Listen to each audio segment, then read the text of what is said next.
concentrate a little bit more on actually training a dog to do what we want. We've established that we have, hopefully, quite a good relationship with it now, based on an understanding of what the dog wants from life. We have a basic understanding of how our emotions can affect the way that our dog behaves. So we're now actually going to train it. And the first thing, remember I've said, is we train it to share things with us, that's retrieve. But we've also got to teach it some other behaviours.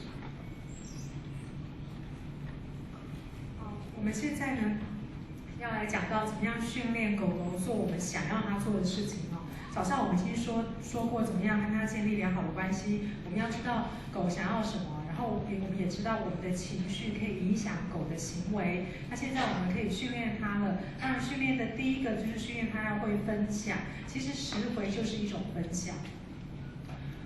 So everyone here can learn based on my experience with dogs, but a dog can only learn based on its own life experiences. So I could explain all the mistakes I've made over the years in training dogs, and you could benefit from that. But I can't explain to the dog all the mistakes I've made. He has to make some for himself in order to learn about life. 再来，我们要知道哈，其实狗它的这一个学习呢，也是跟它的经验有关系，就是它过去人生的经验有关系。所以呢，我今天可以跟大家谈我们怎么样去训练狗，跟你们讲我的经验。可是对于狗来讲呢，有一些事情是它要自己去犯错，然后它才会从当中学习到。So even though my dog shares its life with me and shares the house with me, it sees things from a very different point of view. It doesn't see the world in the same way that I see the world or you see the world. 虽然狗和我们住在同一个屋檐下，但是呢，它看待这个世界的观点其实是跟我们不一样的哦，所以它看世界、看任何事情跟我们的观点不是一样的。So, for instance, if you're very hungry and you're walking along an area and you can smell food, you could smell, so in England we smell fish and chips, in America they smell McDonald's. So you have one smell of food if you're hungry. 比如说呢，我们如果走在街上，那我们肚子觉得饿了，我们就会闻到食物的味道，对不对？所以在英国的话，我们可能会闻到那个炸鱼和薯片的味道；在美国，也许是闻到麦当劳的味道。But a dog, even if it isn't hungry, walking along the same road, will smell not the smell of food, but every single ingredient that goes to make that food up. 那对狗来讲就算它不饿，它走在路上的话，它闻到的还不只是食物的味道，它甚至会闻到这个组成这个食物每一个成分的味道，因为它嗅觉那么好。I'm sure some of you have done this. You've sat perhaps on a train or a bus, and the train is stationary, but there's another train which is also stationary alongside, and that starts to move, but you believe your train is moving. 我们来讲一个大家一定都有过的经验，比如说我们如果坐在这个公车或者是火车上面然后呢你的车子没有动，现在是停止不动的，然后旁边有另外一列车跟你是反向，它现在也是停止不动的。那如果说呢另外这一辆车开始动了，虽然你的车还没有动可是你会以为说你自己的车也动了，因为你受到它的影响。So here's a little experiment you can do with your own dogs to prove that the dog doesn't see things exactly the same way that you do. And I'm urging you to try it, and try it with all of your friends' dogs as well. It's a very simple experiment. 我们可以做一个实验来证明说狗它看世界的方法那个观点真的跟我们不一样，而且呢这是一个很简单的实验，不只是在你自己的狗身上可以试试看，朋友的狗也可以试试看。So if you get someone to hold on to your dog on the lead and move away about 5 paces, and then get a sheet or some material, hold it behind your head, and call your dog to you. It can't come to you because someone's restraining it on the lead. 好，我们试试看啊。现在请你的朋友帮你把狗牵着，然后呢，你往后退大概离5步的距离，然后你在身后呢拉着一片大块的像布啊或者是纸张这样的东西，然后你叫狗过来。那当然，另外一个人拉着它，所以它没办法过来。And keep calling your dog to come to you, but now cover your head, and then kneel down, and slowly lay flat on the floor, completely covered by that sheet. So you're totally covered, and then be quiet. 但是你还是继续叫它过来啊，然后你又把自己的头呢塞到这个布的后面，然后你整个人慢慢的蹲下来，然后趴到地上，然后把整块布盖在你身上，然后你就不要讲话了。What you see is not the same as what the dog sees. What you see is the owner calling the dog, covering themselves with a blanket, laying out flat, and then being quiet. You know that they're under the blanket, correct? 我们人看到的呢是这个狗主人他叫狗过来，然后自己用布把自己盖住，而且他自己躺到地上，趴着，布盖在他身上。我们看到的是这样，没有错，但是狗看到的不是。But what a lot of dogs see is there's my owner. Where have they gone? They've disappeared, and all that's left is a blanket. 狗看到的呢，就是说，哎，我的主人在那边，然后主人不见了，主人怎么会不见了？我只是看到一条毛毯，主人完全不见了。When we release the dogs, some of them run all around the area looking for their owner. 然后你请朋友把狗放开，那有一些狗呢，可能就会在四处乱跑，它一直想要去找它的主人。Some start barking and crying. 有一些呢，可能就会开始惊慌失措，几乎是像要哭出来一样，不晓得怎么办。Some will run up to the blanket and smell the owner, but because they don't see them, they mustn't be there. Some dogs will then stand and start barking. Woof, woof, woof, woof, woof. Because they're frightened because there's a blanket that smells of the owner, but no owner. 那有一些狗呢会过来闻这个毛毯，因为想说主人本来在这边，然后过来闻那个味道，然后可是可能又会开始叫，因为它还是看不到主人，它就想说怎么会从主人变成毛毯，然后还是有那个味道。Some dogs, when they fail to find where the owner is, will run back to the person who was holding them and say, "Could you help me? I've lost my owner." 那有一些狗呢会这样子跑到毛毯边，然后又跑到你朋友那边，然后就看着你的朋友，他是在跟你朋友求救，说我的主人不见了，你帮帮我好不好？ And some, when they sniff at the blanket and can't find their owner, will lie down waiting for the owner to come back. 那也有一些狗呢，它这样子闻一闻，然后还是找不到它的主人，它就会躺在这旁边，然后开始在这边等着主人回来。Some dogs will circle the blanket and then concentrate on the area where the owner's head is, because that's where you're breathing from.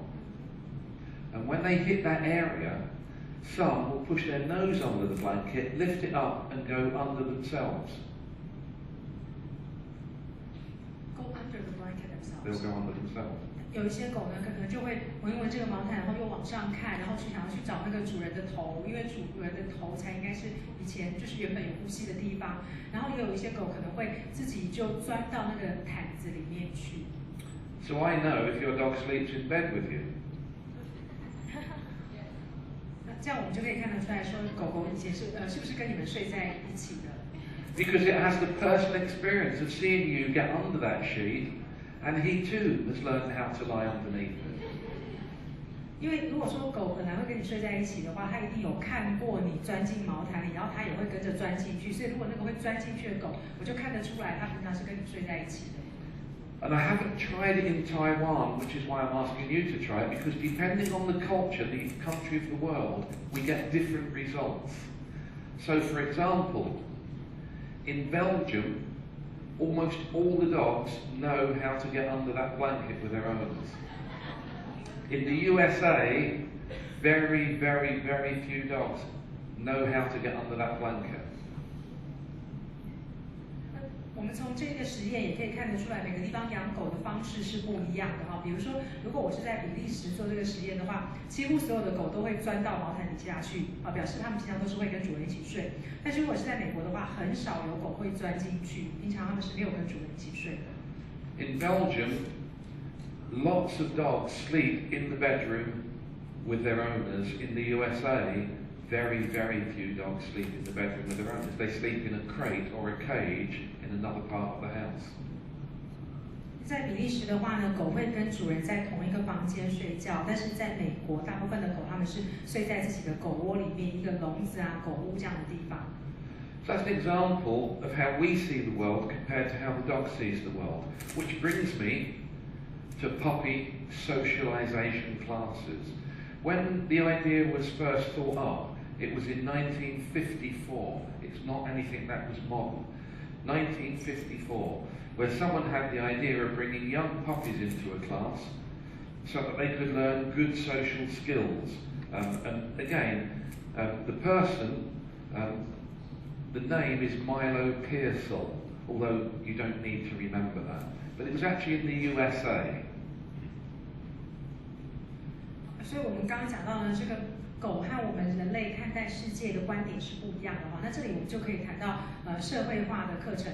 那这个社会化的课程呢，其实是从1954年就开始了。那时候呢，就有一个美国人叫做Milo Pearsall， 那他认为说呢，可以给小狗用可以教导小狗社会化的一些技巧。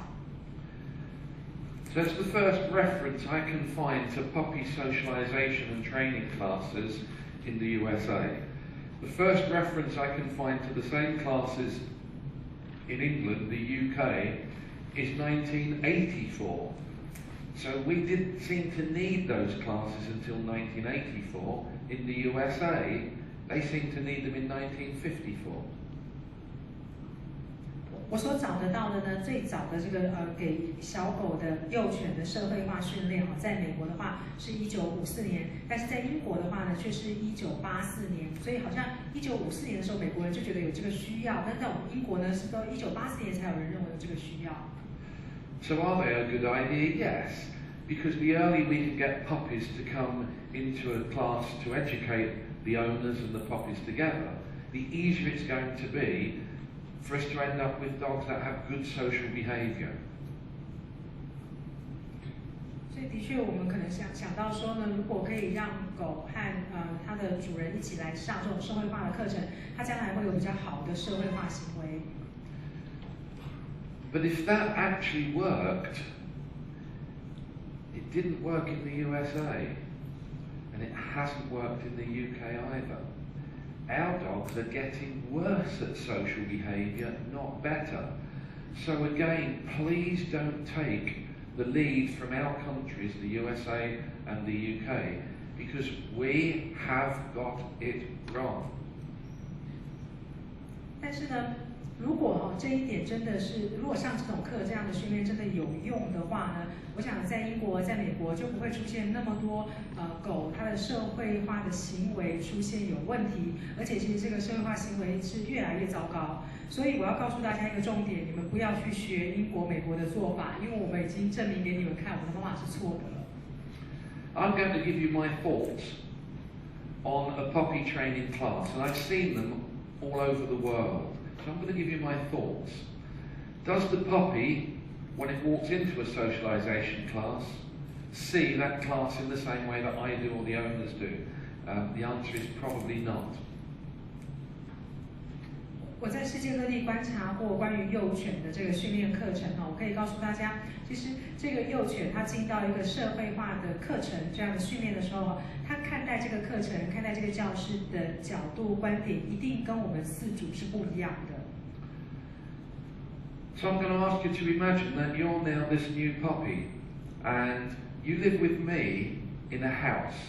We have a bedroom, we have a living area, we have a kitchen. We have doors in the house, we have a food storage area, I have carpet on the floor, and that's the environment that you live in with me, and I'm the human being that you're bonded to. I should ask you to imagine that for a moment. 我们现在想象一下呢，如果你是一只小狗，然后你想想看，一个小狗它到我们家里来，然后我们人类的家庭里面呢，本来就有卧室、有客厅、有厨房、有门，然后还有放食物的地方，然后我们地上也许有地毯，所以如果是一只狗，它进到一个人类的家庭，它刚刚进来的时候那个感觉，它看到的是什么？ So you're my puppy and I take you into this class in the UK and it's in a building, one square room with a wooden floor, no bedroom, no kitchen. This is a very different place from that in which you live. And when you walk in, there are people in that room, also with puppies. Where does your puppy think those people actually live?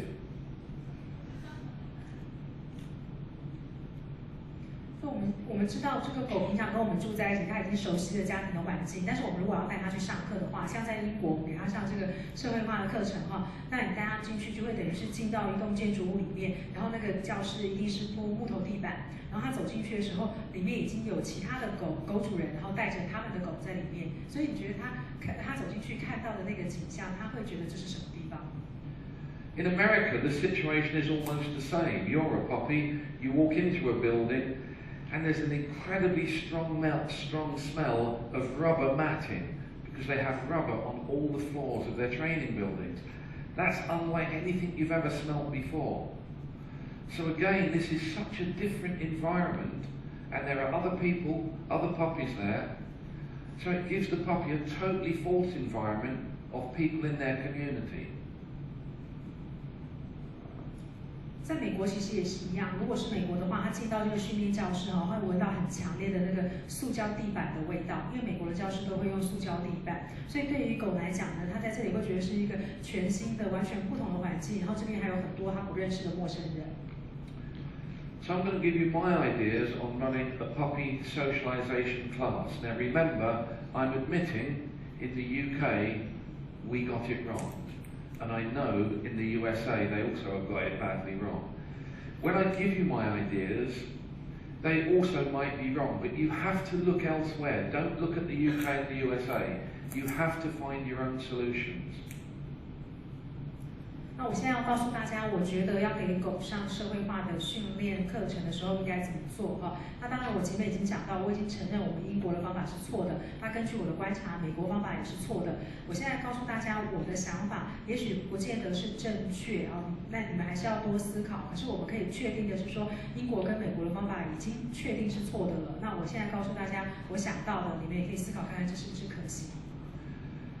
So tonight, we're going to start my puppy socialisation class. So bring your puppies, we can take up to 6. Bring your puppies to my house. That's where I live.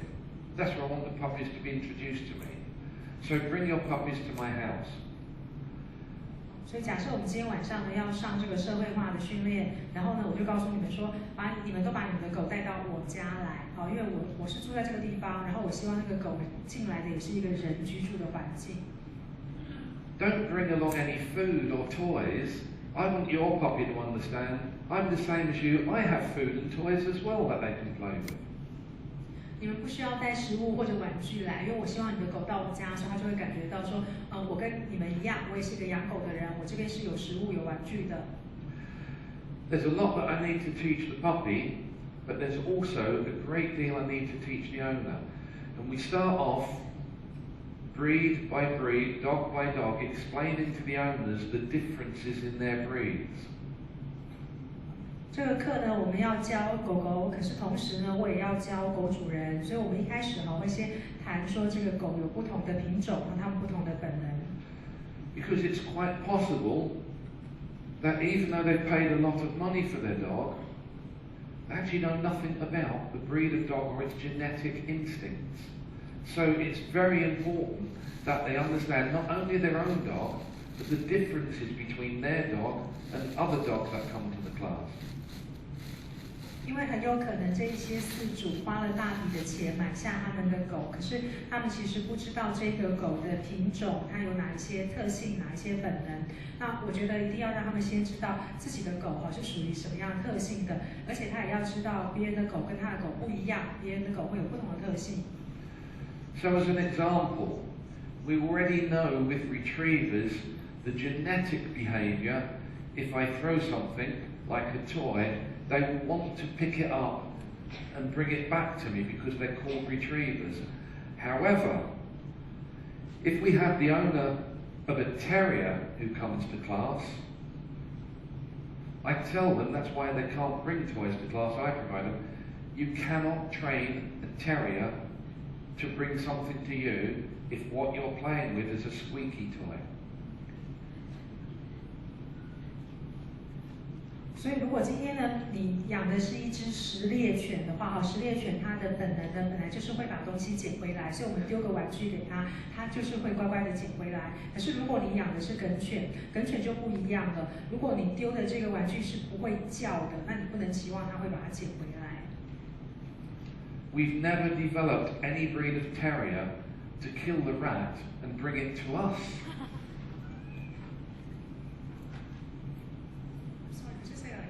We've never developed any breed of terrier to kill the rats and bring them to us.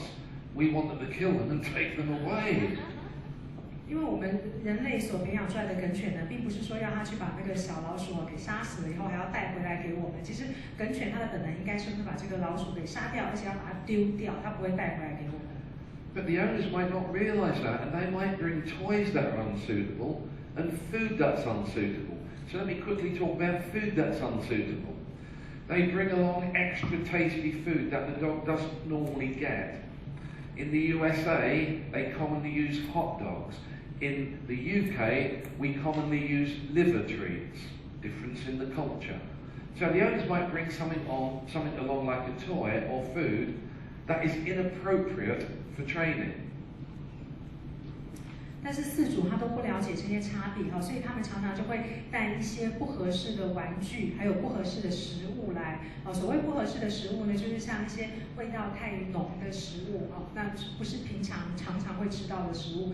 在美国的话，就是他们可能会给狗狗吃热狗那在英国的话，我们可能就是会有一些那种肝脏类的食物，然后那个气味是很浓的。And if the owner brings things to class that are highly exciting and attractive for their puppy, and sit here and have all the really good food treats and the toys here, don't be surprised if the puppy doesn't want any dogs to come near. So a lot of them will start to defend those exciting things. 所以，如果饲主他真的带了这些这么吸引狗的食物还有玩具来，然后他坐在这里把食物玩具放在这边的话那当然这个狗它会去保护它自己的东西，它一定不希望别的狗跑来接近这些东西。The rule is, even in an adult dog training class, if owners are going to bring toys and food with them, when they come into the class, they must leave it on the table when they come in and not have it on them when they're sitting. That way, we remove the dog's desire to guard all these wonderful things that the owners brought along.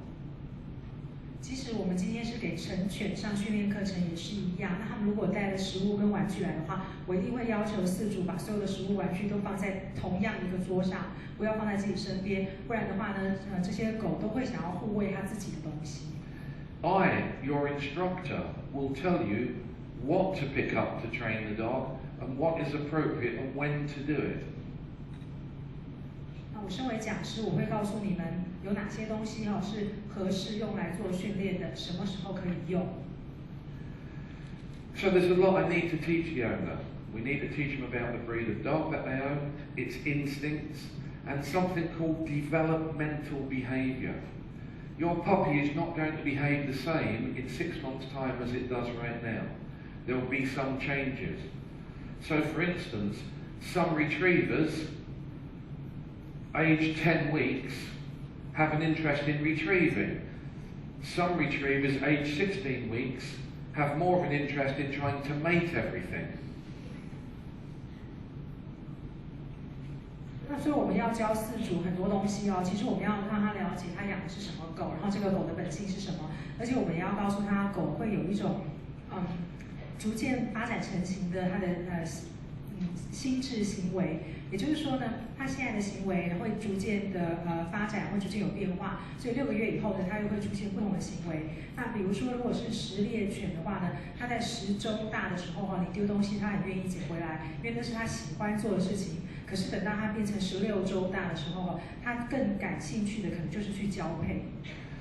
So the behaviour of your puppy will not remain the same. It will change over time as it starts to grow, as it learns more about life, and as it starts to experiment, as it starts to learn by trial and error what's correct and what's incorrect.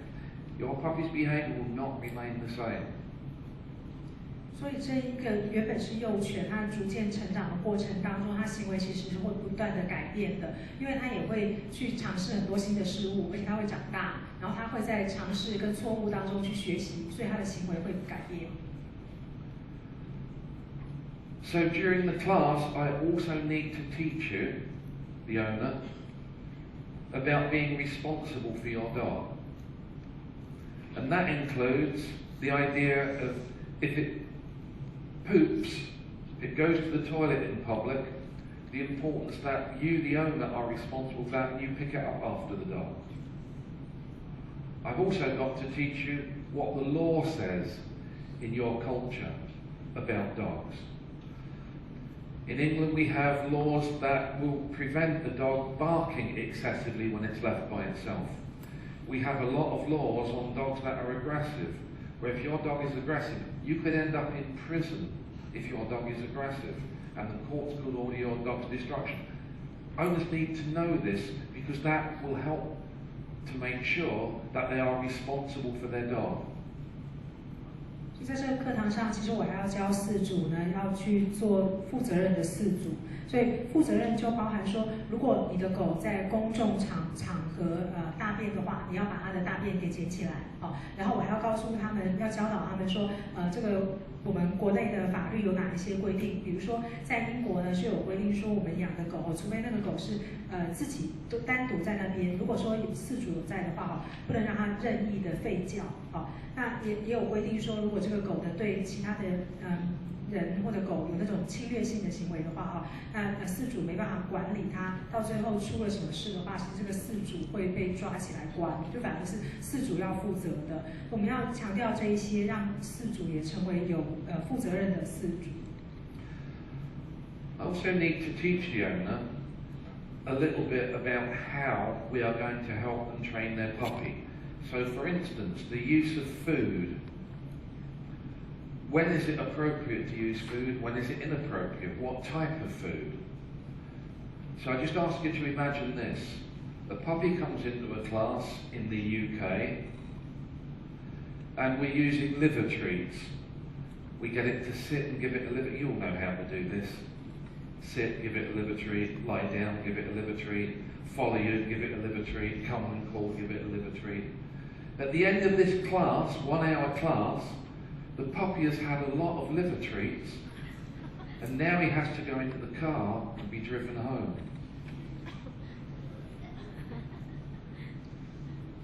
我们也要告诉饲主呢，我们现在要怎么样训练幼犬，那要不要用食物，用什么食物，什么时候可以用，这些我们都要教饲主那比如说呢，我们举例，今天我们如果在英国给幼犬上训练课的话，我们可能也会给它食物，对不对？然后我们用那种肝脏类的它很喜欢吃的东西当做它的奖励，所以它如果乖乖坐下，给它一个奖励；它如果在我们叫它的时候，它有过来给奖励；然后它乖乖躺着照我们指令去做，我们就给它奖励。它已经吃了好多次的这个小奖品哦。然后呢，现在课上完了，你要把它带上车子，要开车送它回家。可是它之前吃了那么多东西。And on the way home and the journey, he feels very sick. Which means when he comes back to class next week with that memory, if I offer him liver to get him to do something, he'll say, "No, thank you." 所以他在车上就会觉得很不舒服，因为刚刚可能吃太多，对不对？那他会记得这个，所以下一个礼拜你再带他来上课的时候，然后你又想说，他这次做得好，我还是要给他这个奖励，给他吃这个肝脏类的东西，他就会说不了，谢谢，我不想吃。So that first night, the owners aren't allowed to use any food to teach their puppies. The second night, they're not allowed to use any food. The third night, they only have 3 pieces to use all night. So they'll use them wisely. They'll use them when they need to. 所以我的做法呢，其实在第一次来上课的时候，我们不拿食物当奖励；第二次也一样，不要拿食物当奖励；第三次可能可以了，但是我们第三次一整堂课呢，最多只给3个食物那这三次这个食物的奖励呢，是有需要才用。So what are we going to show the owners how to train the puppies? What are we going to show them how to train the puppies in terms of the exercises? So the first thing is I'm going to put a pattern of behaviour in the puppy's head. And this is going to be the pattern that will get me a recall. Wherever the dog is, whatever it's doing, when I call it, I will guarantee it will immediately come to me. And this is the pattern we're going to put in. I'm simply going to say to the owner, every time you sit on that chair, every single time you sit on that chair, as soon as you sit down, I want to see your puppy's tail wagging because I want to see you speak to him, stroke him, smile, and get him to enjoy that process. 好，那再来呢，我们就要来看怎么样训练狗那我们是希望呢，能够在它的脑袋里面注入这个行为模式。所以假设我们今天要训练它召回我们叫它就回来。那这样的话，我会告诉这个饲主说，我希望能够达到目标，就是说你坐在椅子上，然后你叫它会回来，而且它很乖，那你会坐在这里，它听到你的指令，它愿意回来跟你摇尾巴，然后你会跟它微笑，好好的摸摸它，跟赞许它。You don't have any food or toys, all you have is you. So you've got to be exciting to get the dog to enjoy being with you. 我们不用食物或者玩具来做奖励，那饲主本身就是最好的奖励，所以我们要让这个小狗觉得说呢，它很高兴回来这边，它喜欢跟你在一起。And every time you sit on that chair, I'm going to ask you to do that for around 1 minute. So any time I say to you, go and sit on that chair, as soon as you sit down for 1 minute, you've got to get the dog to enjoy your company. 所以我会告诉饲主说每一次你坐下来1分钟以内，你一定要让这个小狗很高兴，然后你在这边摸它，然后它也很高兴，喜欢到这里跟你在一起。What about when that 1 minute is over? How do you then get up and move away from the chair? I'll show you, because there has to be a contrast. It has to be different. So watch. 好，那1分钟以后呢？那我们一定要做出来，行为上要有明显的对比，看出这个区别，小狗才会知道这个指令的差别。你仔细看一下。There's a good dog. There's a clever dog. There's a good dog. 1 minute is up. There's a good.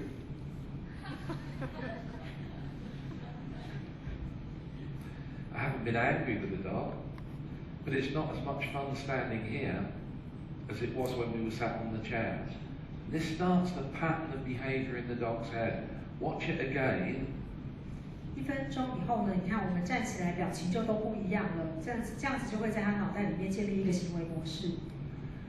And watch the puppy's tail. 你要仔细观察我，然后也要观察狗狗的尾巴。There's a good dog. What a clever puppy. There's a good boy. Come on then. And then watch when I stand up. There's a good puppy. 然后我站起来的时候。And its tail goes.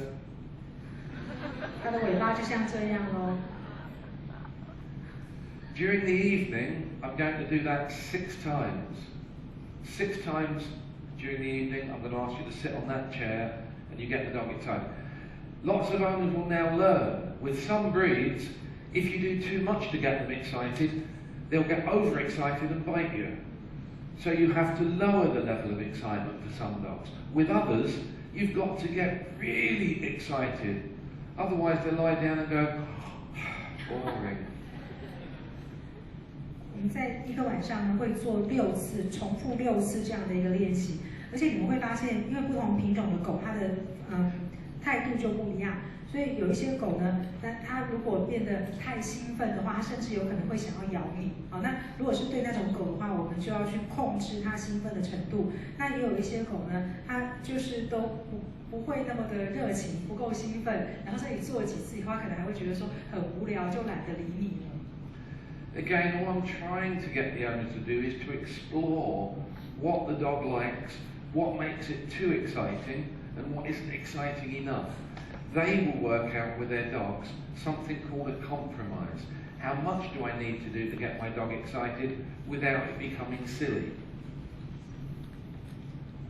透过这个过程，我希望饲主去了解到哈，他要去发现这个他养的狗呢，是什么样的事情，那个狗喜欢做，然后在什么情况下，这狗会觉得很兴奋，但是什么情况呢，又是刚好不要过头，不要过度兴奋。那这就是要去找到那一个真正的合适的点哈，就是我说的 compromise， 然后这样子的话才是我们要的状态。I'll now take on the role of the puppy and show you what we usually expect after about 6 repeats of this behaviour. 我们现在来看一下，通常6次以后啊，我们预期，我们希望狗狗达成的目标是怎样